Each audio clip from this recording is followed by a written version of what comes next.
Bhinneka Tunggal Ika.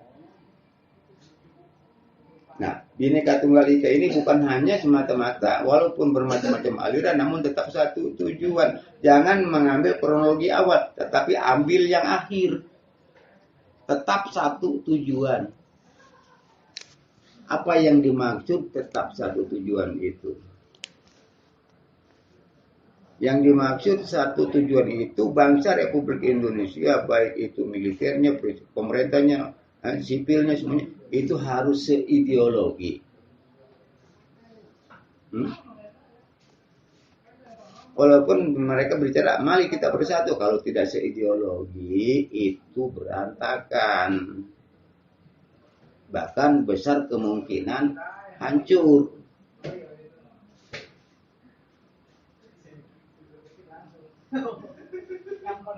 Itu Bhinneka Tunggal Ika itu. Walaupun bermacam-macam aliran, namun tetap satu tujuan. Dalam arti satu tujuan itu adalah seideologi.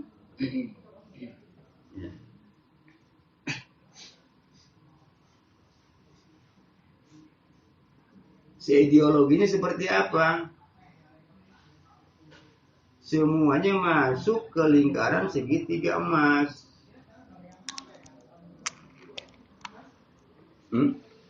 Apakah itu sipil, apakah itu militer, apakah itu pemerintahannya, eksekutif. Itu semuanya harus masuk ke dalam lingkaran segitiga emas. Nah, segitiga emas ini adalah simbol. Simbol kemurnian jiwa dan raga kita. Simbol kejernihan pemikiran kita. Kenapa? Karena emas itu anti karat, anti titanus. Itu dalam arti dari 3 unsur ini jangan ada yang menjadi pengkhianat. Itu garis besarnya. Apa 3 unsur ini? Ya, pemerintah, militer, rakyat. Pemerintah jangan mengkhianati militer, jangan mengkhianati rakyat, dan juga jangan mengkhianati sesama yang duduk di pemerintahan. Dan militer jangan mengkhianati rakyat, jangan mengkhianati pemerintah, dan juga jangan mengkhianati sesama militer. Begitu juga rakyat, jangan mengkhianati pemerintahan, jangan mengkhianati militer, dan jangan juga mengkhianati sesama rakyat. Itu segitiga emas simbolnya. Ini harus terwujud. Siapa yang bisa mewujudkan itu di negara kita?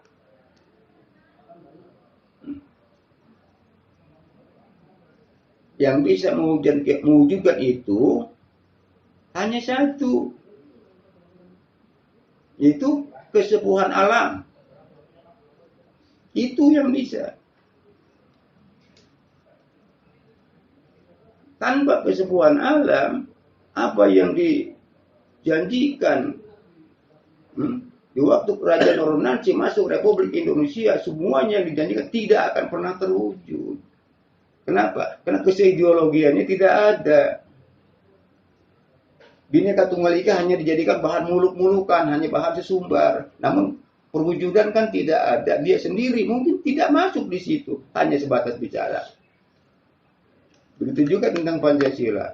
Saya akan membela Pancasila sampai di titik garis yang terakhir. Dia sendiri nggak ngerti Pancasila, itu hanya dijadikan sesumbar. Namun perwujudannya mana? Kenyataan di lapangannya mana? Itu kan tidak ada. Itu kan hanya konyol-konyolan. Karena Pancasila itu bukan untuk dijadikan sesumbar, tetapi harus ada bukti di lapangan, realisasi di lapangan. Apa yang terkandung dalam Pancasila itu harus ada distribusinya.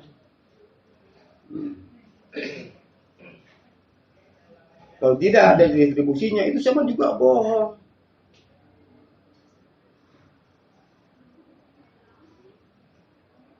Boleh dikatakan bangsa ini hidup tetapi jiwanya terkubur.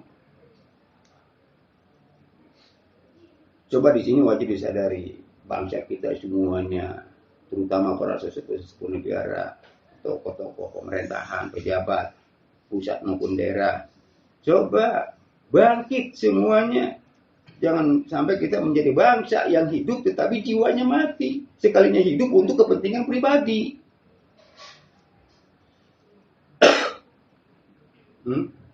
Ini kan semuanya tidak menyadari hal itu. Ini harus disadari. Secara individualisasi bangsa kita harus menyadari hal itu. Jangan selalu mengejar-ngejar kepentingan pribadi.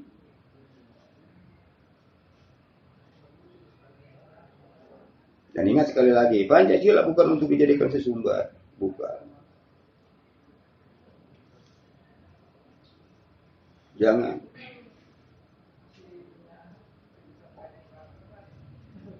Apalagi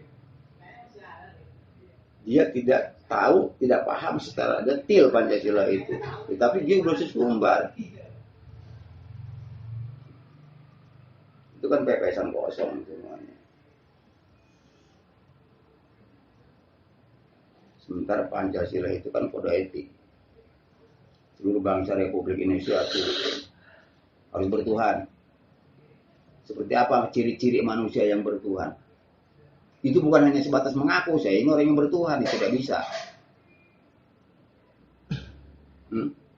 Ciri-ciri manusia yang bertuhan itu yang selalu mengikuti pelaturan Tuhan.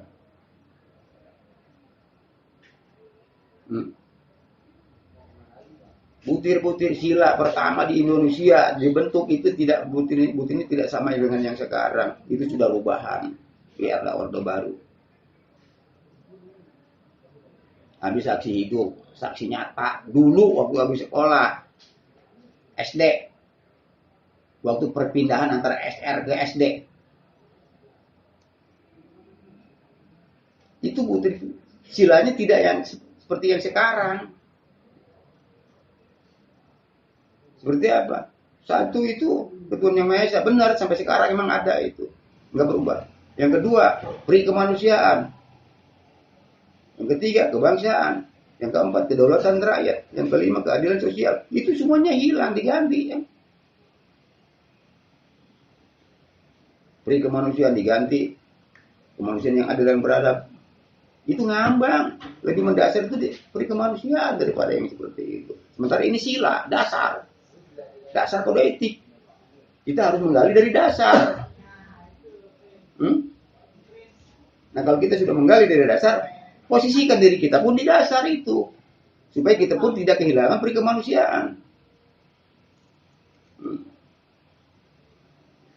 Kalau kita kehilangan peri kemanusiaan, sangat mudah Al-Qaeda itu merekrut manusia. Sangat mudah ISIS merekrut manusia. Sangat mudah kalau kita kehilangan peri kemanusiaan. Boko Haram, Abu Sayyaf sangat mudah merekrut manusia. Kalau manusia tersebut kehilangan peri kemanusiaan.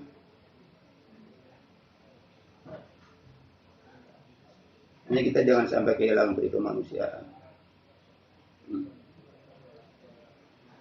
Hak asasi manusia.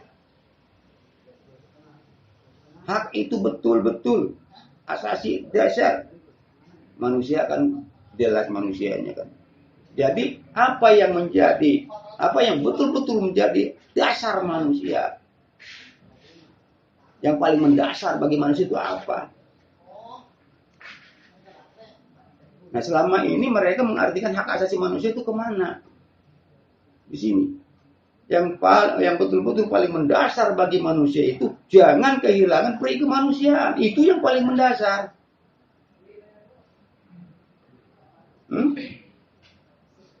Itu yang paling mendasar. Walaupun dia punya pendidikannya tinggi, tetapi tidak memiliki peri kemanusiaan, akan menjadi manusia yang zalim.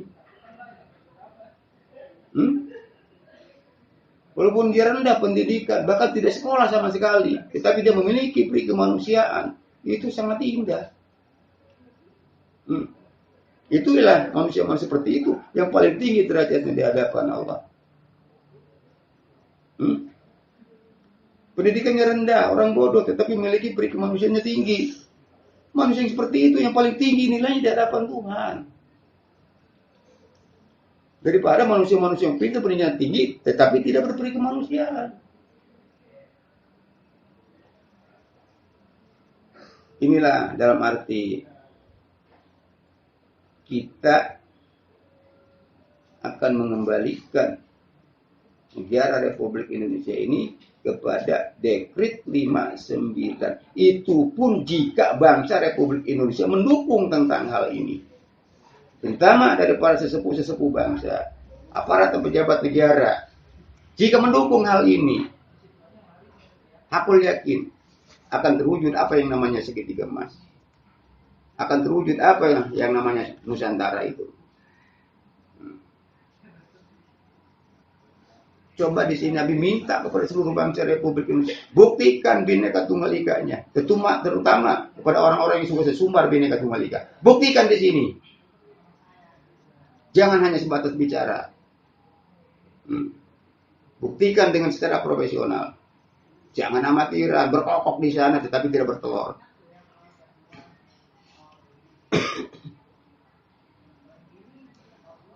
Berkokok tiap hari tetapi tidak pernah bertelur. Mana generasinya? Punah.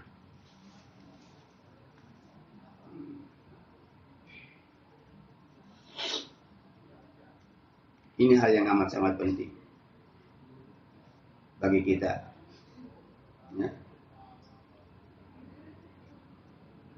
Bagi seluruh bangsa kita, bangsa Republik Indonesia. Ini hal yang amat sangat penting yang harus disadari.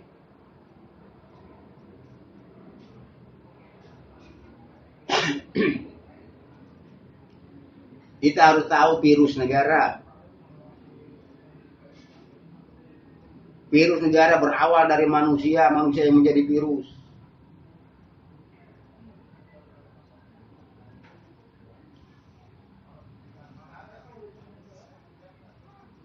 Sumbernya kan dari manusia, virus-virus itu. Manusia yang seperti apa? Manusia yang egois, yang ingin menang sendiri, yang ingin memperkaya sendiri.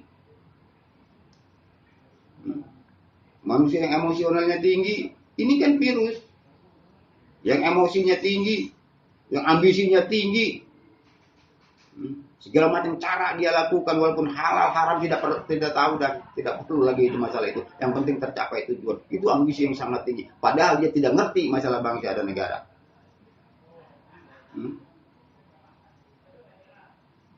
Ingat, kalau memang kita punya niatan, punya rencana, ingin menjadi kepala negara di negara Republik Indonesia, itu harus tahu abda negara.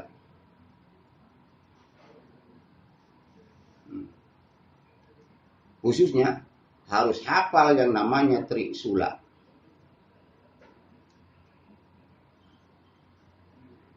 Trisula. 3 dasar. Inilah undang-undang dasar negara. Yang pertama, abda negara. Yang kedua, undang-undang dasar tata kerja. Yang ketiga, kode etik.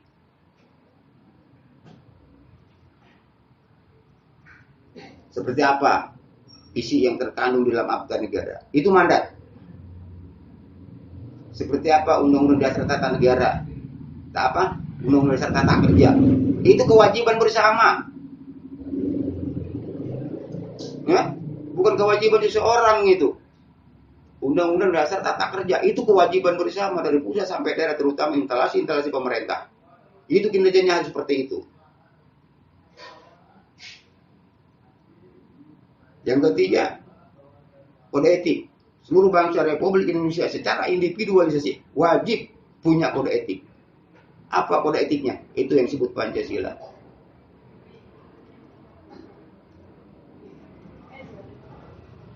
Tuhan Yang Maha Esa dalam arti wajib melaksanakan semua peraturan Tuhan.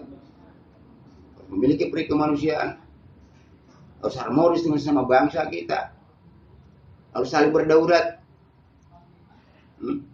Harus saling mensosialisasikan keadilan. Makanya disingkat butir-butirnya. Ketuhanan Yang Maha Esa, peri kemanusiaan, kebangsaan, keadilan sosial, kedaulatan rakyat, keadilan sosial. Maaf, keliru dikit nggak apa-apa manusia.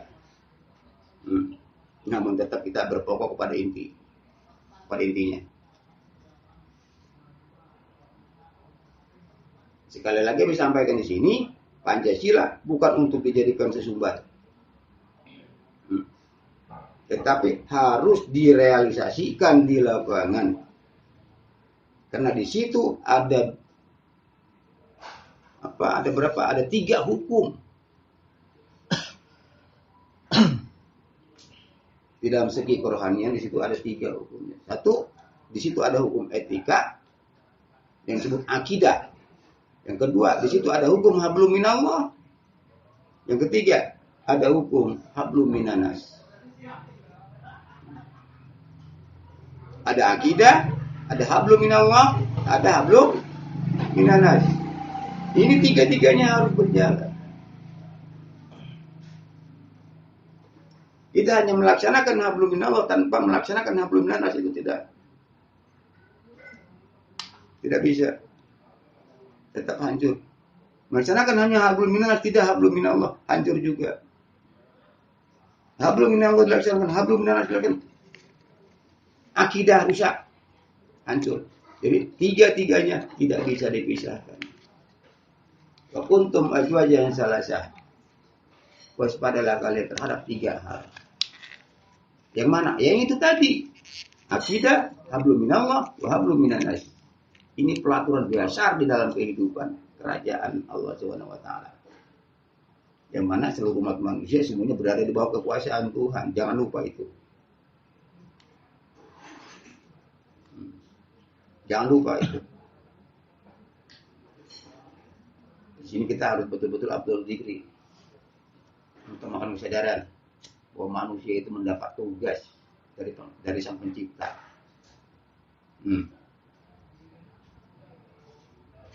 Kita ini selaku umat manusia adalah sebagai pelaksana harian pelaturan-pelaturan dari yang menciptakan kita. Kita pelaksana harian.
Abdi negara itu adalah mandat. Mandat. Mandat seorang kepala negara itu adanya di Abdi Negara. Kalau Undang-Undang 45 itu Undang-Undang Dasar Tata Kerja. Undang-Undang Dasar Tata Kerja itu. Itu yang ada di Abdi Negara tuh. Yang harus diwujudkan, yang harus ada pembuktian di lapangan. Untuk Abdi Negara kita harus tahu persis apa isi-isi yang terkandung dalam Abdi Negara. Ada itu kan judul-judulnya kan udah keluar. Judulnya Triora, Tribrata, Tridharma itu udah keluar judul-judulnya. Namun kan dikondisikannya di mana di era Orde Baru itu. Pramuka itu udah keluar. Pandu sekarang Pramuka itu udah keluar. Cuma dikondisikannya di mana. Kalau kita bicara seperti ini, seakan-akan kita mengangkat satu orang, membenci satu orang kan. Karena kita tahu persis seperti apa kejadiannya. Di masa Orde Lama ke Orde Baru. Kan kelihatan jelas perubahan yang dirubah itu kan udah kelihatan jelas. Pandu jadi Pramuka. Apalagi Pancasila. Sila pertama dia nggak berani untuk merubah. Kedua, ketiga, keempat, kelima itu semuanya dirubah. Udah keluar dari Dekret 59. Itu Dekret 59. 59 jangan dibilang itu angka mati. Padahal dari kemerdekaan RI tahun 1945 sampai ke 59 itu berapa tahun? Kenapa baru dideklarasikan di situ? Karena mengimbangi antara undang-undang dengan alam, manusia dengan alam. Nah, 59 itu kan ada di alam. 5 itu kan untuk standarisasi negara. 9 ini untuk standarisasi dunia. Itu yang dimaksud. Makanya dideklarasikan di situ.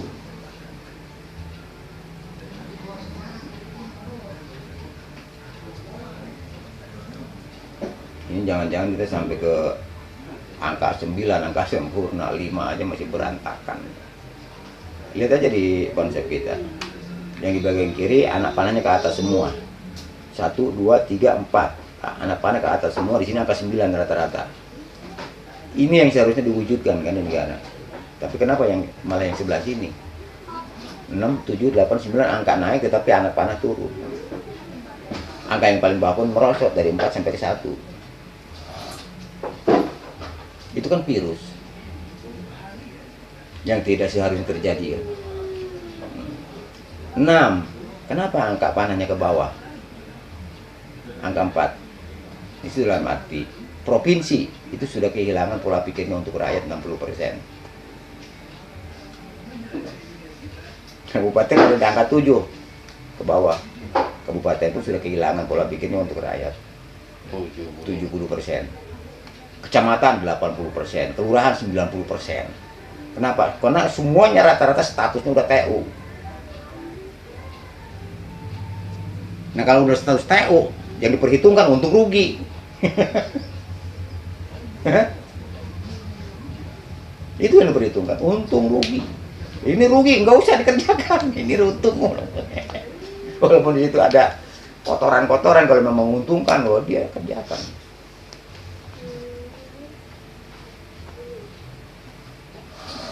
Itu ada di konsep di bagian apa itu? Miniatur dunia kan. Sila ketiganya itu. Sila 2.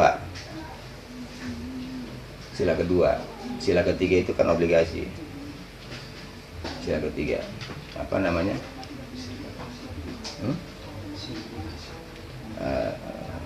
Sirkulasi aset bangsa. Nah, itu berkaitan dengan apa? Regional. Itu berkaitan dengan regional. Makanya itu lambangnya pohon beringin kan.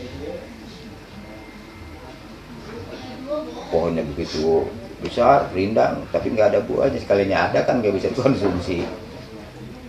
Itulah mati apa? Di situ membuktikan bahwa kalau bangsa Republik Indonesia masih memiliki kekurangan, jangan ekspor. Gitu. Karena negara ini untuk kepentingan bangsa, internal dulu sempurnakan, baru ekspor.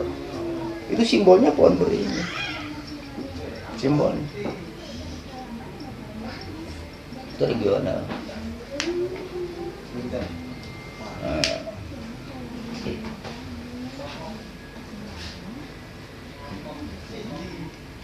Itulah inti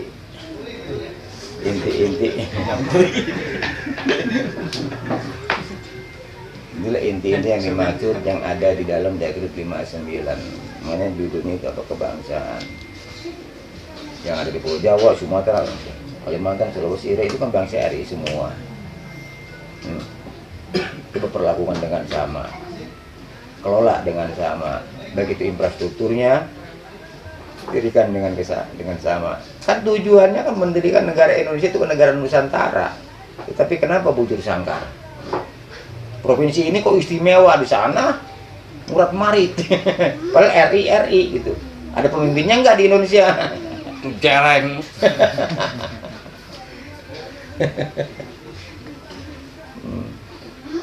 Kan dalam Al-Quran, kalau memang mereka ngerti Al-Quran, perhatikan yang namanya Allahu Somad. Ini berkaitan dengan 5 pulau terbesar di Indonesia. Allahu Somad. Orang Pulau Jawa hormati secara keseluruhan. Orang Sumatera hormati, orang Kalimantan hormati. Semua dengan secara merata, dengan secara horizontal, jangan ada perbedaan di situ.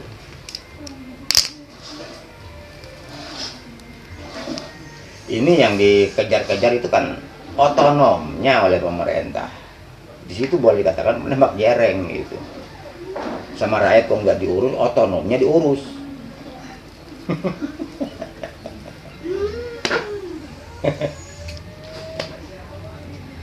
Ya kan TU, yang mana yang menguntungkan? Ngurus rakyat itu rugi, nggak usah. Ini otonom menguntungkan itu. Karena udah masuk TU, tata usaha semuanya rata-rata dari pusat sampai ke bawah itu statusnya udah tata usaha semua. Kalau udah masuk tata usaha ya jelas perhitungannya kan hanya 2, untung rugi. Yang mana yang menguntungkan, yang mana yang merugikan. Nanti dibalik jadi TO.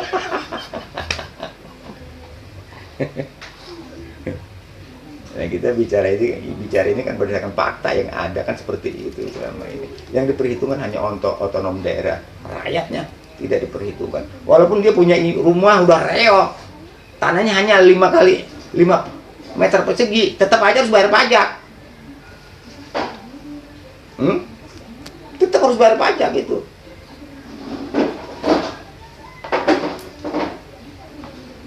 Yang menghuninya udah nenek-nenek, kakek-kakek itu. Udah reot gubuknya, tetap harus bayar pajak.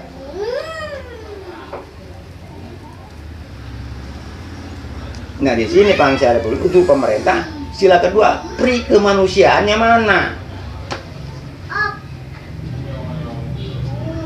Gimana di situ pri kemanusiaan? Pantat kali itu. Nah, ini di Dekret 59 yang namanya yang kedua itu yang pri kemanusiaan itu jangan dihapus. Karena yang namanya pri kemanusiaan itu lebih mendasar daripada kemanusiaan yang adil dan beradab.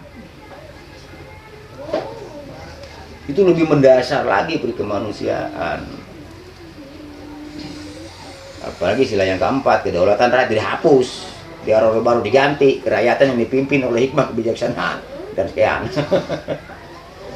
Ini kan politik seorang kepala negara. Kalau aku kurang pas di dalam memimpin, jangan nyalahkan aku. Lihat aja sila keempat. Itu kan tergantung kebijakan MPR DPR kan. Kerakyatan yang dipimpin oleh hikmah kebijaksanaan dalam permusyawaratan dan perwakilan. Ya tergantung MPR dan DPR. Jadi kalau ada yang kurang berkenan dengan aku, jangan nyalahkan aku. Kagak melaksanakan mandat dari MPR DPR kan gitu. Ini kedaulatan mana dihapus. Seakan-akan di sini Orde Baru nggak mau berdaulat dengan rakyat. Berarti lempar batu sebunyi tangan. Tepat itu kok di situ. Makanya kita sebagai generasi bangsa Republik Indonesia punya hak tuntut di situ. Bukan berarti untuk berantem kan? Meluruskan. Bukan berarti untuk perang kan? Untuk meluruskan dan untuk menatakan kembali Apa-apa pondasi yang fondasi-fondasi negara yang sudah diatur ya oleh para kesepuan-kesepuan kita di masa Orde Lama. masa perjuangan. Mereka tuh belum ketemu manisnya orang-orang Orde Lama. Orang Orde Baru ini manis semua, pahitnya nggak ada. Tapi kenapa sampai lupa daratan? Karena kemanisan kali ya. Sampai lupa daratan. Makanya banyak penyakit kencing manis.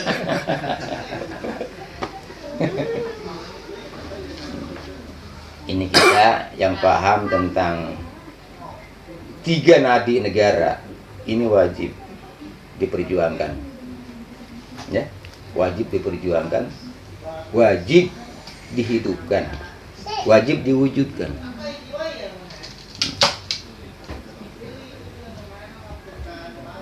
Karena urat nadi negara itu kan ada 3, 1 Akta Negara, 2 Undang-Undang Dasar, 3 Kode Etik. Ini disebut Pancasila. Undang-Undang Dasar 45 itu bukan Undang-Undang Dasar Negara, bukan, itu Undang-Undang Dasar Tata Kerja.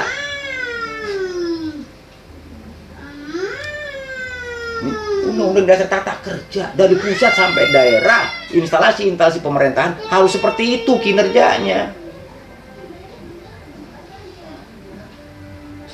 Namun mandat seorang kepala negara itu yang ada di Akta Negara.